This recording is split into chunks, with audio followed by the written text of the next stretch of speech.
na tumbawana ya justice to akobimate est-ce que kalatia kozala na makala to pe kozala ndenge nini état de droit. Tout à l'heure, Tokolobilango na kati ya rendez-vous des auditeurs na mokona lelo. C'est même professeur à Kinshasa, Mike Mukibai Mutaza peut viser. J'espère que le Ruby jeudi va s'en sortir. S'en sortir, il peut y avoir la même situation pour enlever l'immunité. Mais pour un autre dossier, ce n'est pas le même dossier que Matata Pogno. Les invités sont en place pour nous bête masoloana, ceux qui sont allés Tokolobilango comme sous Italie santé. Alors, Médard Kakolongo Mbote. Mbote Jean Médard Lioso. Mami Kolebele. Ah oui, oyebi ndenge zalaki ngai na zalaki te, j'ai passé une semaine na zalaki na Mbujimai na Kasai oriental, je suis allé jusqu'à Kabeyaka Mwanga, mais wana na moni passe ya nyao nde balobaka, donc wana na mona souffrance ya niveau wana te. Je suis revenu et permettre ngai kozonga nanga na zongi na ndako na moni bazo présenter ngamba la moko mandat de comparution sengela kina samba depuis le 28 na sali tout à l'heure on peut abiso déjà sur dossier wana avant tout kota masolo na biso mibenga mi balende ko Jimmy Kitenge mulobeli munene ya FCC PPRD ndiko Jimmy Mbote ndeko Jean Médard, merci pour l'invitation toye pour tout servir ba congolais c'est bien mi tango bandaka to moko ya c'est. Mais au fil du temps, au tout ça au service de la population, tout le monde a makambele les Kinshasa, gouvernement sama amorphe, bazali pratiquement ko sala ilo côté, to éviter ce que za ba warrior na nenga solo et on tozo linga to lobela makambo. Merci. Ndeko René Bonganga Mbote. Bote ndeko Jean Médard, bote pe na baninga to kabula makanisi, bote pe na ba congolais nyonso ba kolanda biso. Président ya structure ba bengi les bembistes. Bien sûr. 2 minutes pour un sujet particulier. 2 minutes na linga na sala moi mise au point moko pona ndeko Nabino, collègue Nabino Evibuya. Oyo azali reconnu comme conseiller à communication à Martin Fayulu et puis même temps conseiller à Jean Seboussa. C'est nous comme d'habitude, chaque jour, ils ont combat bien madame Nokonaï. Alors je ne sais pas, parce que c'est connu de tout ce qu'il y a, tout ça, 500 000 francs congolais chaque mois, le ministre du commerce. Il y en a fait, oui. Nazo Lobanaï que Mbongo Bazo Pesaye pour salir réputation à Moutou, et ça n'a pas mon côté. Aïba d'abord parcours et abema. Makambo nyonso azokoma wana ekosala eloko moko te puis pendant le loyer ke ba bembisi to komisa prendre nae voilà. Est-ce que vous avez droit de réponse? Tout cela qui droit de réponse yango pe na profiter na sala ngo na TVA wala na malamu. Merci beaucoup ndeko Jimmy Kitenge 2 minutes. Bon avant na lobela mo eloko na oyo na ki ya kolobela na tongo tikana lobela na kulutu na ngabonganga ki tout ça quand même la démocratie. Ceux qui journalistes m'ont estimé qu'à parler sur Bemba. Bemba c'est quand même un grand politique de notre pays. C'est un homme public. Ça ne doit pas vous déranger vous. Kabila vous tenez tout le bâti. Il y a comme un torchon qui ça va le qui tu sais qu'il est président de la République. On parle de lui tous les jours. Bon zalaba intolérant le rôle batoyi de peste. Oso balobina Tshisekedi yo ko mekate ko simbate soko simbi ou ko suka mabe. Bongoti, il faut accepter les critiques. Si vous estimez qu'on a débordé, vous pouvez droit de réponse. Et non, ce n'est pas crédible et tout ça. Ce n'est pas sérieux. Ça ne donne pas une bonne image. La presse, il est là pour parler de tout le monde. On est politique. Pour un sujet particulier, Nazana pas si na mutema. Ya komituna bandeko ba suba vaccin na mboka oyo bakosuka wapi. Ministre de la santé a expliqué biso bandeko na bakosuka wapi. Parce que mokonzi ya mboka lobe azalaki ne kutu sur na vaccin wana te. Mais soso ko azalaki sûreté, pourquoi accepter à ce que vaccin wana et ya awa ba congolais ba compatriotes congolais ba banda déjà ko vaccin ya liboso. Donc ça veut dire que l'état congolais aujourd'hui a exposé son peuple à la mort dans une histoire où bazalaki na certitude. J'ai parlé de ça ici devant Jean Médard. Au contredisant on a invité na moko IDPS. Au contredisant ça nos scientifiques congolais nini a attesté que le vaccin est propre pour la consommation du public. aucun scientifique congolais ba elibino eloko ata balobaka na jargon na biso ba kinois basombaka mbwa na sakiti mbwa vosomba fomona bino ba elibino eloko kaka gouvernement mobimba bondimi pe ko pesa pe population eloko bino conscience na bino ebike bona certitude na ngote muyemba jui vaccin il paraîtrait que muyemba belaki corona ozomona niveau ya aventure eza na mboko yo.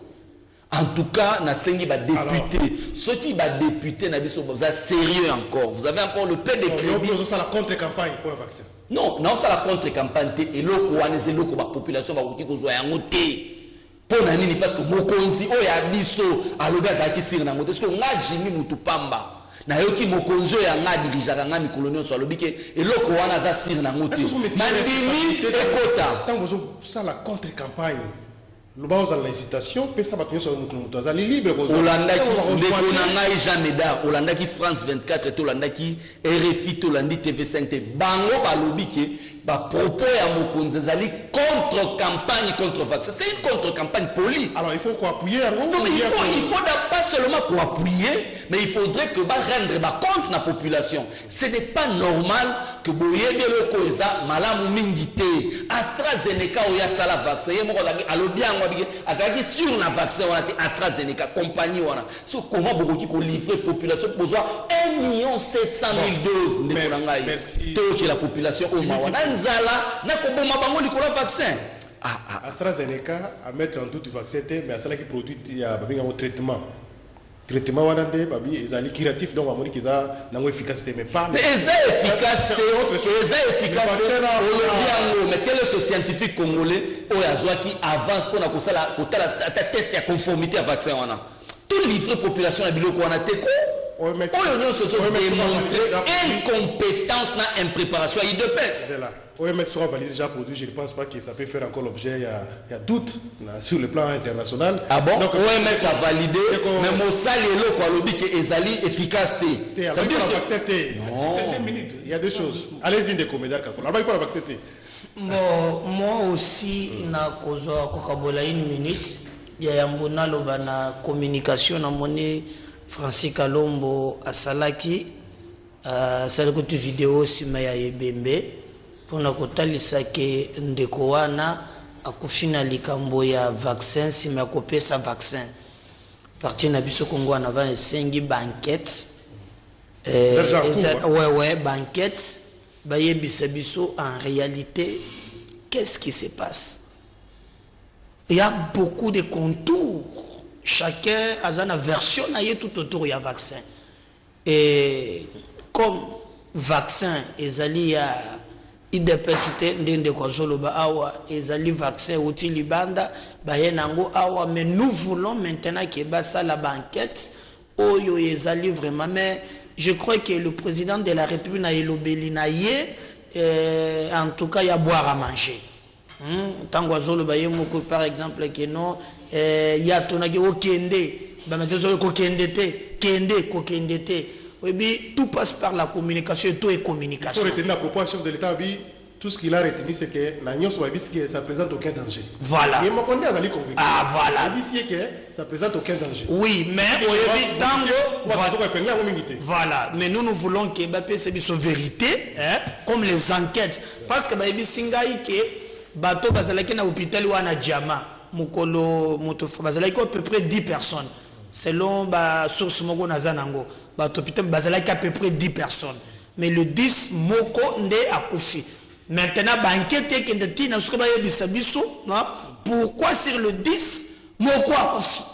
Vaccin ezandengene parce que ça bongo ya mutu batato na kate, nous voulons des enquêtes claires dans les cambo. Yami balé, je vais chuter na 5 minutes. Oui, on a la minute continuer pour avoir ces informations sur Nabiso, à peu près plus de 66 000 personnes déjà vaccinées en Boka Nabiso. Et donc, c'est le premier cas où ils ont eu seul peut-être les enquêtes, peut-être qu'ils ont. Voilà. Même jour, on a bazalaki 10 au vaccin, on a centre les informations sur vacciner 10 personnes les mêmes jours. Même vaccin. Mais pourquoi Moko et Salam, est-ce que les systèmes, il y a un autre, tout ça. Il faut des enquêtes, il y a black qui s'agit à vie à battre. Alors, Yami Balé Ndeko, Nalingna Bisa, président de la République, Batouba Antourakaye. Oui, na muna kilobi kombo nango bondoki. Na komina Kishasa Ozui avenue Croix-Rouge Luapula ozomata 10 marché. Ezana mwa wenzemoko ezalaka wana. Bourgmestre ya commune ya Kinshasa atindi ba policier. Baye kosala kini bopeto. Nazana bilili mais na commune ya Kinshasa maison communale. Ceux qui ont telle place en face de lui, ngomba beaucoup ya matiti ezawana elingezi pa école ya baba bezawana. Toilette coûte na zoebisa yo na kati ya commune masube ezoleka. Kili mopete ye kuna te. Atindi ba policier ba kotina wenzewana. Aparwa jimi pe mo te wo. Tozala kina ye. Panza ba mama wana lokola likambo mususu. Ozala tomate na terrasse. Scandale ngesale lobi na émission moyenne. Ba mama baleli.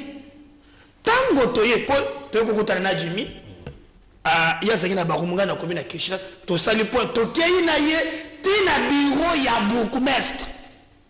Il nous dit que ngobila muntu apesi mitindu wana. Felix yoka ngobila. Ngobila muntu apesi mitindu buka ba mama. Boulongoli batu na zandu. Pas les lots bazar au-delà de 35 000 bateka kalisusu te. Et si vous prenez la commune de Kinshasa, la pluie bazar vous prenez la kana kope ya zandu. Balongoli zandu jamais da o kata minute mususu na dobela bato. Kata minute mususu. Hein? Ya matata katangai. Donc aujourd'hui batu balongo 35 000. Bazo tekate. Baye wana olandi bango balobi ngobila muntu lobi balongo la batwa oba benge buka ozana 10 000 francs tomate e bungi lobi 20 000 francs e bungi lobi nyonso wana bourgmestre azana makoki wana te mais ezango le muntu apesi bitune ba député provincial IDPS boko tala ngobila ko finisa Felix na Kinshasa gobe kuto azana yo kuna ta asambo sana makambo wana bato bako nyokwapa. Moi, ce que je vais lui demander, apika ma maman wana bateka. Bazana rien. Yazana bakopona ye basama bazana batika ba maman wana bateka. Boukma sur le bique ye mutapesi mitindo baboka bango. Donc nazana regret, nazana passe na motema likambo wana kobanda Croix-Rouge, dimanche, ozo kende non batika ba maman wana bateka basali eloko mokote. Alors, diso ya convocation na komi wapi?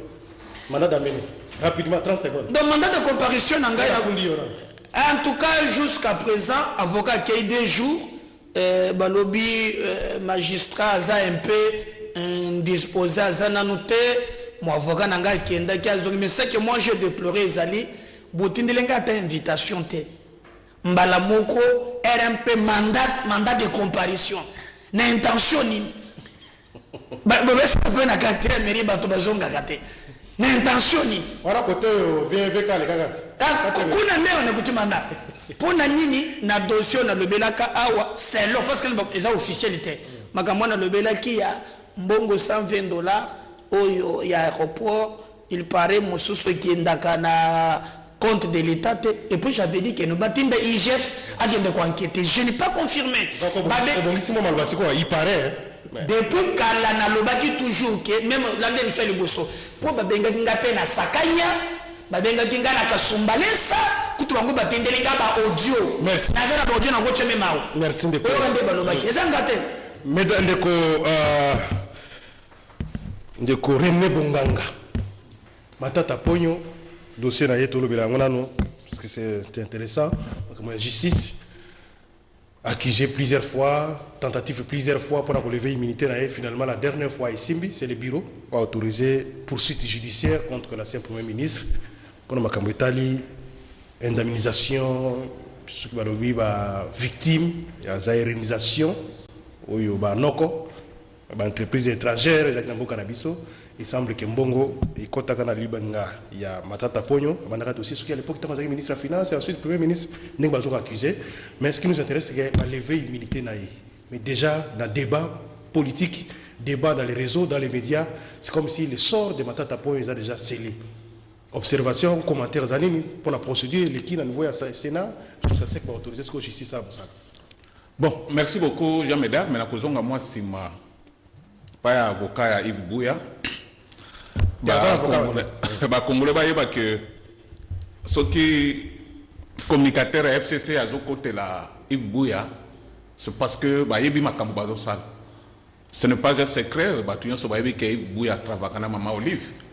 Et ce qui n'attendait comme moi Olive, bah tu vas ça la liaison. C'est ça quand même on a un confrère, je peux pas accepter qu'à tout moment on commence tant ma peu, c'est pas bien, c'est pas professionnel. Non, ça c'est sûr. Bah Congolais peut pas comme se rappeler.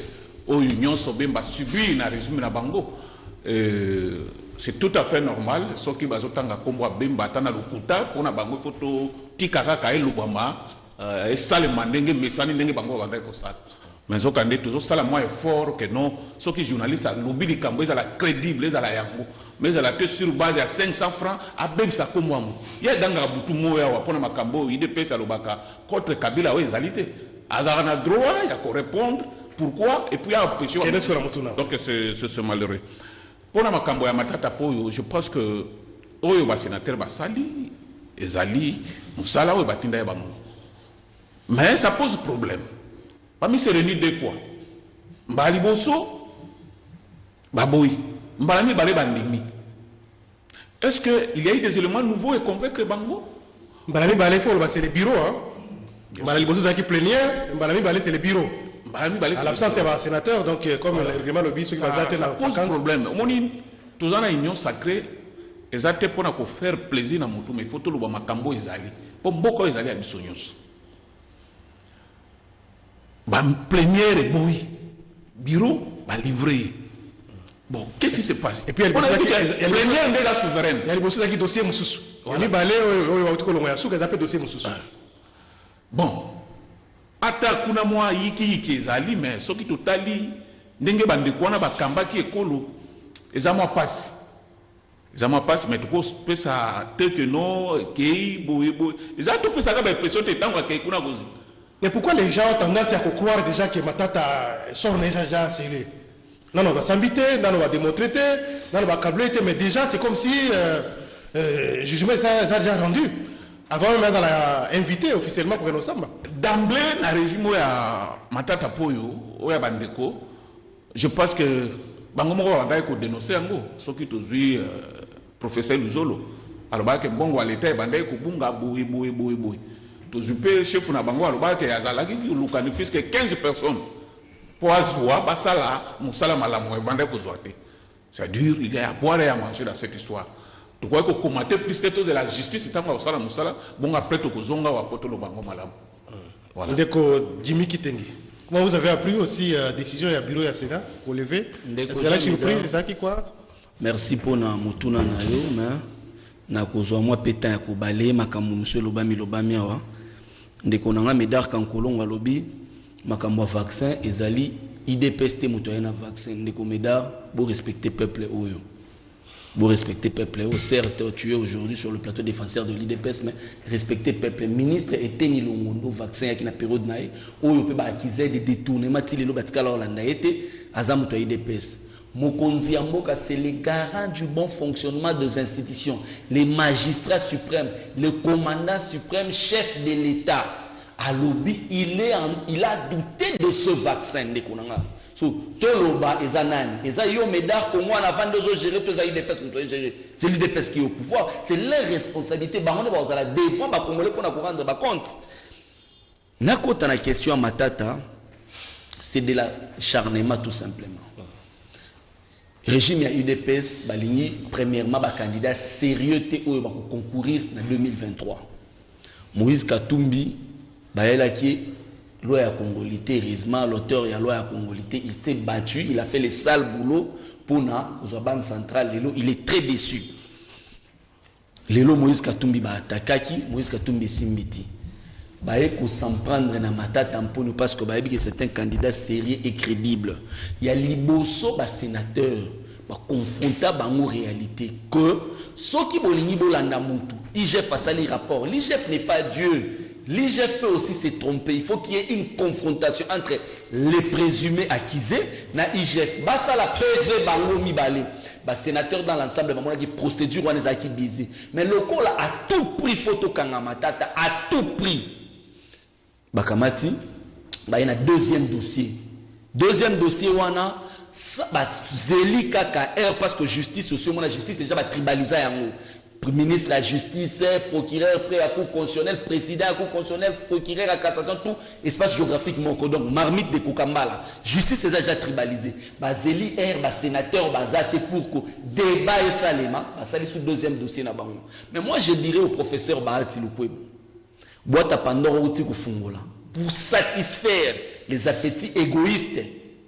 Il y a batu moko boye, soyez-en convaincus que vous allez épargner. Celui qui conclut les accords de l'IDPS doit savoir qu'il sera trahi le lendemain. Yo moko pe tala bien, balobara fo tala rétroviseur. Est-ce que na rétroviseur na yo? Est-ce que l'accusation sera portée contre Matata Poeza le Kouta? Au-delà, il y a un discours politique. On a droit d'accuser Matata Azalaki ko gérer. Azapen a droit à se défendre. Mais il faut qu'il y ait respect de la procédure. Tolobara awa ke Vital Kamerhe, c'était une victime expiatoire de l'IDPS parce que dans un accord avec Vital Kamerhe sa candidate en 2023. Mokonzambo kaye ko zongi la biso. Alobi Vital Kamerhe c'est quelqu'un de correct. Le magistrat suprême du pays, Alobi Vital est quelqu'un de correct. Ça veut dire que même cette justice qui a été rendue pour tout le monde acharnement, il y a Batumoko, Batumoko d'ordre tribal, s'acharner contre Vital Kamerhe, Batia na makana boloko. Mais le Mokonzi magistrat suprême a dédouané Vital dans Malobanaï. Ça veut dire que ce procès-là, c'était un procès bidon. Vital devait sortir. Maintenant, les à la question que Vital a Kangamaki, certainement pour la bino au FCC. Non, Ndeko jamais d'Aralobi, Ilunga. Hier, à la quitté, mais malheureusement, il n'est pas intervenu. Je te rappelle que Aza magistrat suprême. Je te rappelle que la deuxième condamnation, il y a Vital. Hein? La deuxième condamnation Vital, FCC Zaghi sur le pouvoir. Je te rappelle encore que tous ceux gens qui ont été témoins à charge, avocats de la République, tous ceux gens qui ont chargé Vital, ça a promu dans ma fonction et pas mon Mboka. Ça veut dire qu'il y avait un acharnement. Il y a ce qu'on appelle aujourd'hui la théorie du complot. Il y a un complot contre tout le candidat sérieux qui va se présenter dans la présidence de la République. Mais là, on a conclure. Baganya, Bazoaka deuxième mandat. Na ukanga adversaire politique te bazoaka deuxième mandat na koluka ko tricher sur les institutions te et loko ko côté la bino eza bilan mais bilan au UDPS azo présenter biso lelo il y a vaccin nazaki sur na ngote ba gazeba na beli je n'étais pas au courant problème bimi ya Minembo je n'étais pas au courant. Mon salaire, je ne suis pas au courant. Ce n'est pas ce bilan-là qui va dédouaner l'UDPS. Les changements aujourd'hui est une loi et tout le monde va y passer en 2023. Regarde un commentaire au lieu d'un discours politique, est-ce qu'il n'y a pas moyen que Matata Ponyo a préparé un arsenal judiciaire ou machine juridique pour défendre à nouveau un centre judiciaire? Je commencerai d'abord ne pas tomber nager il y a Dimi. C'est comme si M. Satan a bongoli motema, donc il ne faut pas croire. Je l'ai entendu ici prêcher dans le chapelet de bonnes intentions. Moïse Katumbi, il va empêcher. Et ça sonne, Jimmy. Quand les gens ont histoire, on apprend l'histoire pourquoi. Vous avez, le PPRD, empêché Katumbi. Est-ce que Bruno Kotia dit des photos? Oh, Katumbi a tala, Congo n'est pas au Moïse à Jérusalem. Mascadela. Ici. À l'époque, José Makila, ministre des Transports. Katumbi a même atteint un avion, il y a Batunyon Soba. Mais on parle de quoi sur ce plateau quand je vois quelqu'un qui a pillé, venir s'y crier. Il a pillé, je ne pense pas. Quand je parle ici, machine peut perdre. Je rappelle pas Katumbi. Mais venez faire de l'hypocrisie, vous savez, plateau Ganazati. Je parle de Katumbi. Ici, il y a élection. Katumbi a été dans Zambie. Aleki, botindi délégation. Au Européen, c'est votre leçon les Camerounais. Wana 1. Dédé. J'ai entendu parler ici, dans ma Camboleki, moi Mingi, au président Lobaki. Mais, Ngaï n'a dit, Tozalaki n'a yelobi. N'a pas cet exemple simple. Touti, toujours tambola na ye. Batmoni balobi, bakosa gabiso, njoka basolo laka. Donc, c'est que la conception ya bato, quand on a un politique, il n'y a pas de relations interpersonnelles. En dehors, il n'y a jamais dans un plateau comme journaliste. Liban, nous avons des relations na biso. Dans nos relations personnelles, tu peux être correct. Cela n'a rien à voir avec la gestion ya mboka. C'est pourquoi le président Lobaki n'a pas de justice. Il n'a pas intervenu. bango bazana likanisia ekoma lokola tana bango président appelle ça injonction na justice. Je viens à Mbujimai ngai nazalaki na site ya ba maison préfabriquée je désigne après émission sur les 300 maisons nazala interview na sali na bato 14 messieurs 14 ngai moko medaka sur terrain 14. Donc caméra daki correct makamususu mais pas correct. Par exemple yo ça candidat président de la République tu t'effaces en faveur de moi à l'époque. Prenons par exemple la caméra ça déjà président de l'Assemblée nationale aussi une expérience à caméra sur le plan de gestion. Félix n'avait pas encore géré mais il a accepté de s'effacer en faveur il y a Félix. C'était monsieur correct pour lui. Na ba relation na bango mais na makambu ya mbongo kamere asimi kanyaka yango Félix intervenir demi na mutu na yazana nostalgie. J'arrive là acharnement azana nostalgie ya PPRD. Matata Mponyo ye moko azalaki clair il a dit nazolongo Guinée na ya ko affronter justice. Moi je pense au lieu à kolobake bata fonguli bota Pandore moi bati apesi matata occasion à laver image naïe. C'est une occasion. Moi je n'ai jamais dit que oh matata boena non parce que nazolinga na moya lelo que non matata Mponyo azana occasion ba pesier. Je suis d'accord avec lui. Enquête union sur ya IGF a condamné Kabato te. IGF a coupé sa rapport. Juge mon qualifié à Kabafé. Donc moi je pense que Matata a une occasion et contrairement à Jimmy Alobi a payé occasion. Il a même dit bah respecter règlement intérieur et assemblée nationale. Il y a Sénat. La justice pense que Nambo ya réalisation depuis 1973 Mbongo moko matata zalaki wana ye moko comme ministre des finances comme premier ministre a foutu batwana mbala moko et que la justice pense qu'il y a des points il faut éclaircir bango. Il n'y a pas diabolisé là, au contraire bati a pêché occasion matata a lavé image naie. Mais moi ce que j'ai toujours dit et contrairement à Batmosous je pense que c'est la justice élève une nation. J'ai toujours demandé aussi à la justice. Comme Moussa les Amalam, Bapel Sabato imagité que Bazoko y a vers un camp. Ça je plaide toujours. J'ai constaté ici qu'il y a deux cas Batangé Libiso, Kaya Liboso, Balobaki Makambi Retro Commission du ministère de l'économie. Je voulais voir un chef qui est Kona. Makambo ya tele ngona utiko loba awo. Je voulais bien que justice accélérée. Pour tout ça va congolais il était que non, la justice est dirigée vers un camp. Oh, kana bango zaka niyibi. Tant que bakomanda ko kangaka bango, bakomanda ka kolela ka se victimiser. Pourquoi? Parce que d'autres cas union sacrée ba ko toucher. Moi, je me battrai pour une justice qui n'a pas de connotation politique parce que c'est la justice élève une nation. Réaction de Jimmy Kitenge. C'est quand même d'avis, l'impression c'est que comme si justice a besoin de correction de mots quelque part. L'arme du procès, c'est la preuve. Vous comprenez? Oui. Mukonzambo Kalobi, Vital Kamerhe est un homme correct. Alobi, il est correct dans tel domaine, il n'a pas précisé. Alobi, c'est un homme correct. S'il vous plaît, s'il vous plaît, mesdames, tu as parlé. Voilà. Tu as parlé, j'étais calme. Nous ne sommes pas sous le bois. Mukonzalobi Vital, c'est un homme correct. Donc, toi, on a pour ça, réduire Nani, c'est un homme correct. Un homme correct ne peut pas se retrouver en justice. Mais dans Kankolo, Mwalobi, quand a bango Yamibi, quand a biso Yamibi, Vital Kamerhe qu'on a aujourd'hui en train de parler, bah, pour 57 millions, Mbongo Bima 480 millions de dollars. Confère. Dans le procès à 100 jours. Il y a Moutounini na présidence basi bakanga. Moutounini basi basambisa. Mboso auti le présidence ali don.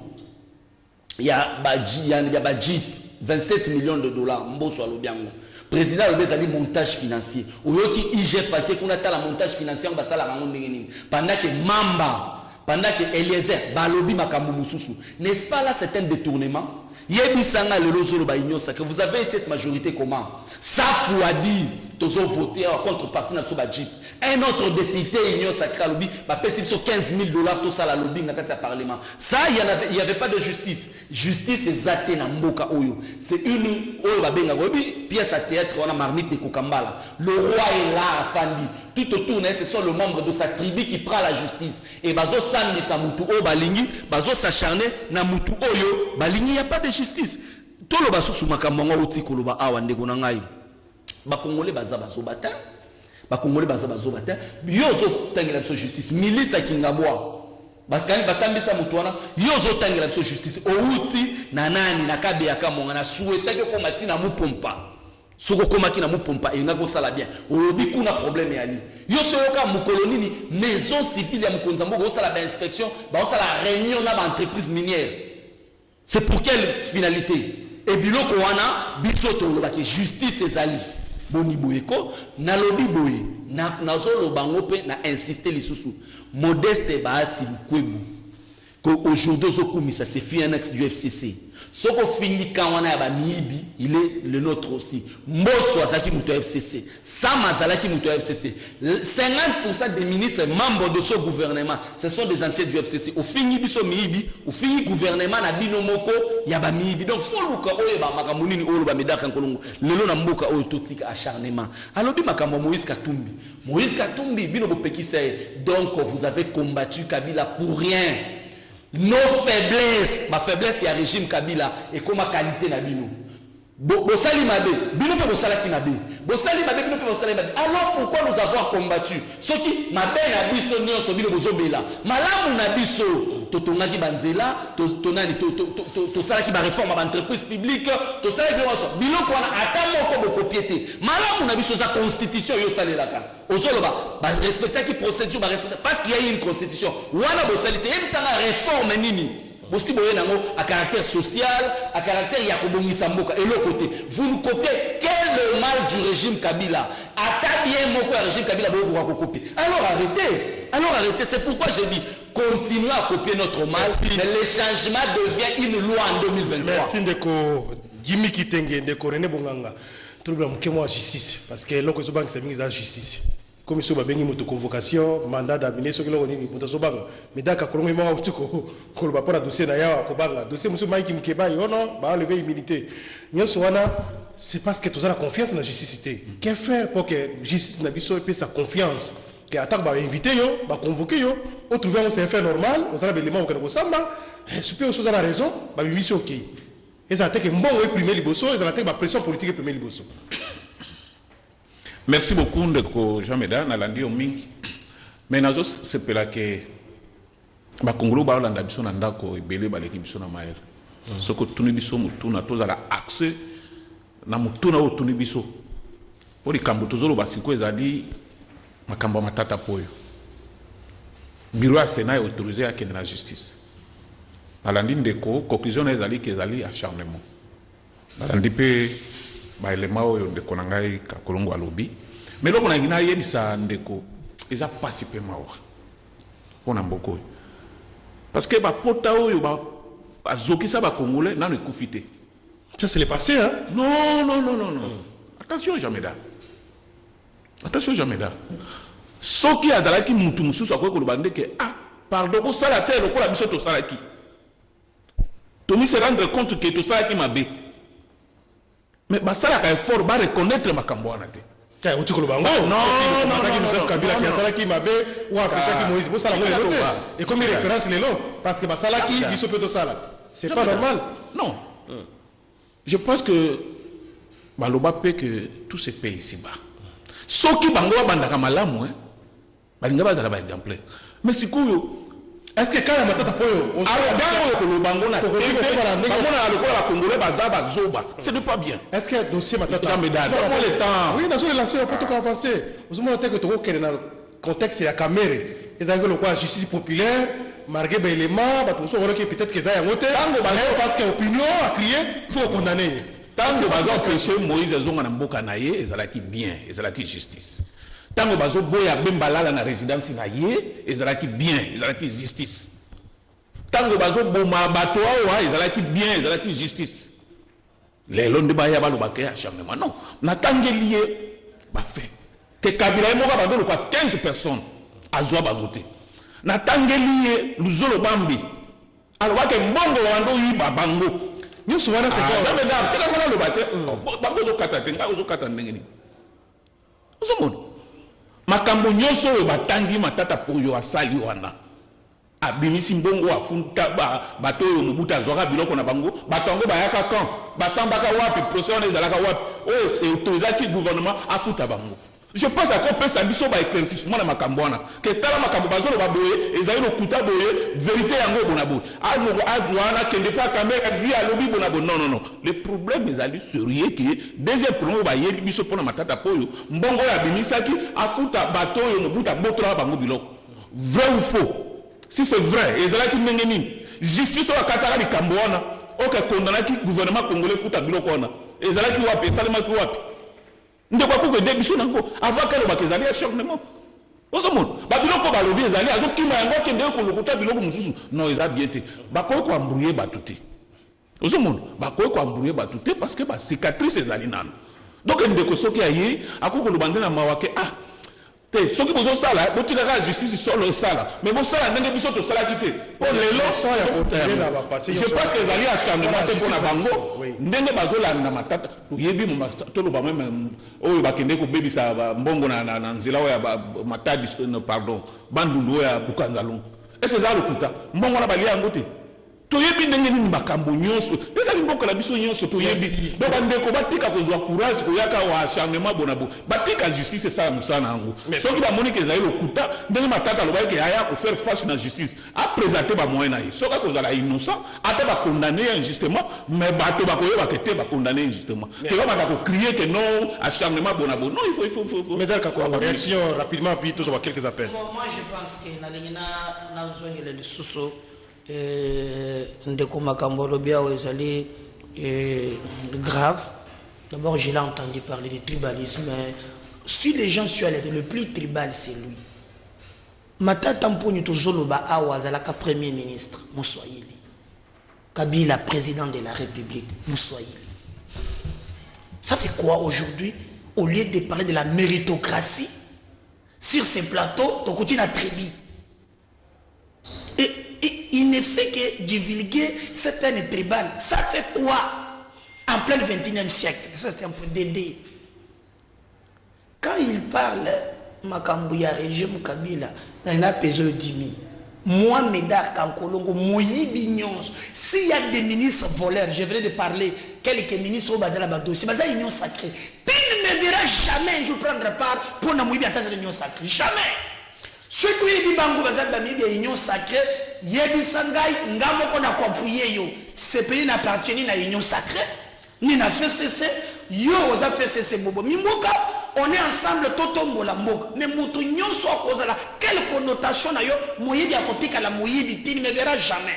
Tu parles Makamouya méthode, Bino Boussalak, Tokopié Bino. Moi je parle de Katoumi. Tu m'as déjà vu, moi, au nom de mon parti, Kokoumi Salo ya Congolité. L'angara de Bandengue Salama, tu ne vas pas prendre part à ça. Je n'accepterai jamais que Mbemba Bino, je te salango, non. Katoumi n'a essayé de.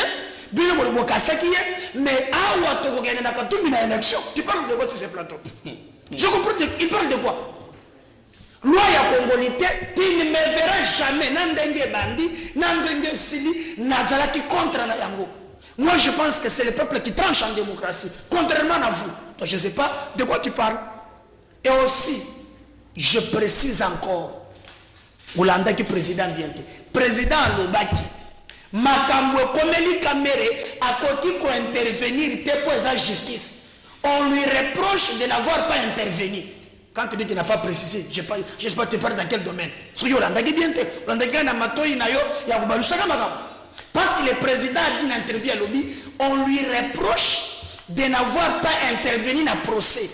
Il a parlé des caméras dans la relation personnelle pour dire que ce qui s'est fait, c'est la justice. Et la justice a établi que Kamere a joué un moussolo. Tu parles de quoi sur ces plateaux? Je suis un peu perdu. Que non, on n'a pas précisé. Mais quand il vous dit que non, dans le dossier, on me reproche de n'avoir pas intervenu sur le plan de la justice. Vous parlez de quoi ici? Merci. Je ne peux pas intervenir. Donc vous voulez que tout le monde intervienne en justice. Nalikambo ya matata. Ngana komisi bati de nabi que Bahati a utilisé règlement intérieur ina bango. Comment on a commis message d'ailleurs Célestin Mousseba à le prochain candidat à la justice ce sera Bahati. Des bilans voilà. Mais le problème c'est quoi? Tout quand c'est ceux qui ont cambié ce qu'on appelle devoir la redevabilité. Sans aucun biloko ya l'état et que c'est une boutique na yo. On me c'est TV, c'est un fait privé.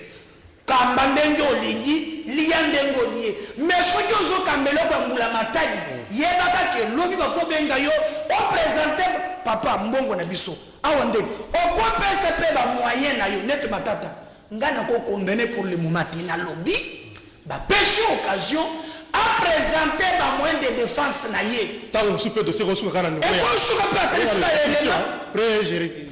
mais s'il parce que lui pense qu'il a je vais chuter matata pense qu'il a des éléments oyo mbongo wana afutaki akupresenter ngona bazuzi na bato ya zalinisation après que merci beaucoup Célestin Mousseba na uté kotanga déjà message na vie le prochain candidat sera à la justice sera donc Bahati. Le bilan de l'UDPS est fondé sur l'acharnement et le tribalisme.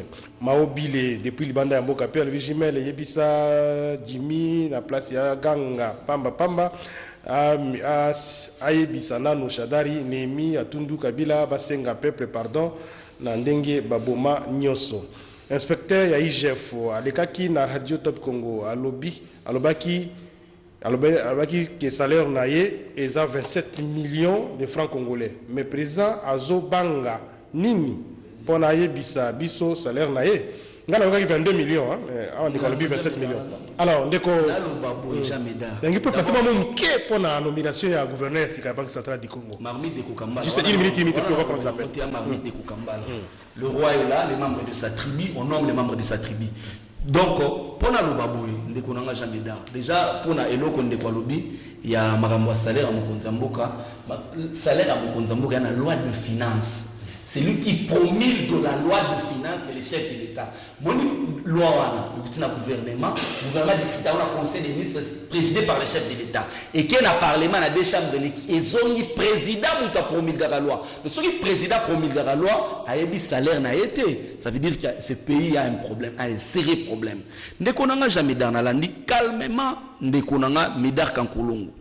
Médard Kankolongo, Joseph Kabila a connu Gizenga. Premier ministre, Mouzito Premier ministre, Matata Premier ministre, Badi Banga Premier ministre, Chiba la Premier ministre. Donc, l'unique soit Elifone, c'était Matata. Donc, Joseph Kabila n'est pas quelqu'un qu'il faut mettre le tribalisme sur lui. Mais il faut vivre les lots. Toutes les nominations, s'il vous plaît, s'il vous plaît, tu y as parlé, j'étais calme. La discipline doit être notre quotidien. Toutes les ordonnances qui sortent de l'Union africaine sont étiqueté de la connotation tribale.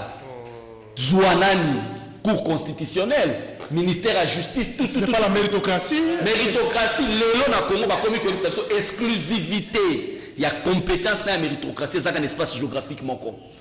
Les restes, tous les Congolais ne sont pas compétents. Nekokulu tout Bongangalobi, professeur Luzolo Bambi, une bonne fois encore, une unique fois na sili samakambo ndekonangai.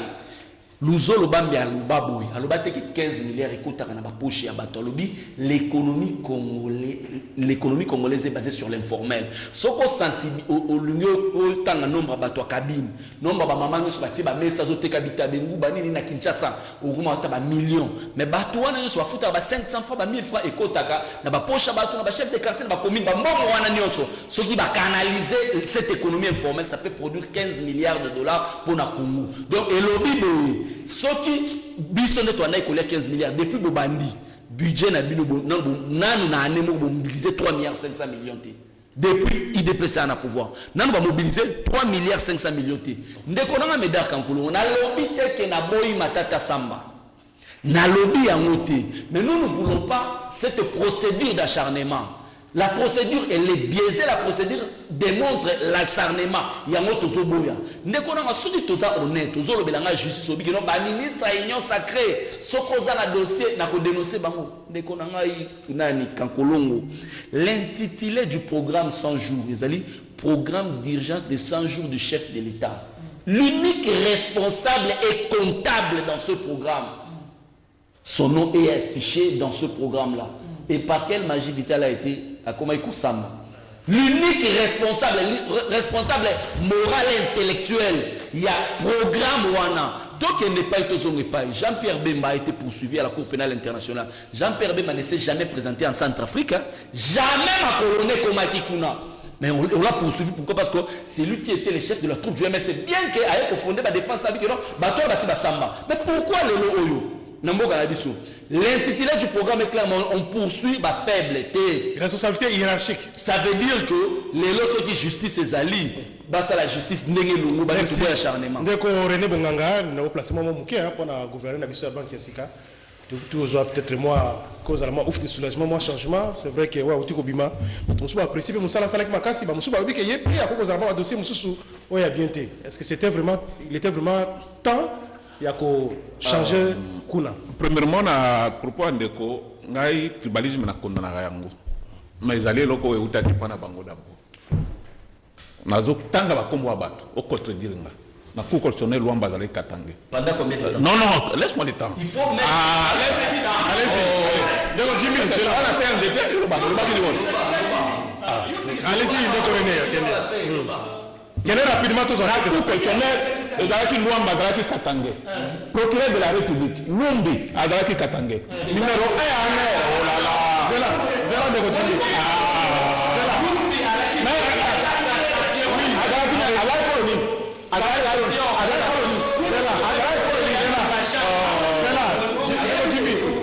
notez,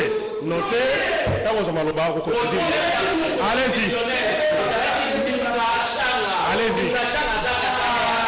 Ok, allez-y.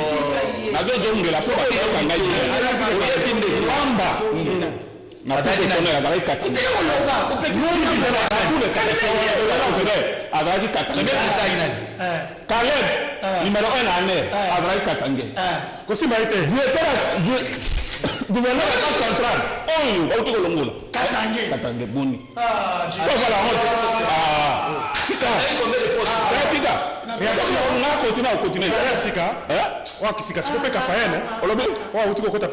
Problème des alités à servir les Congolais.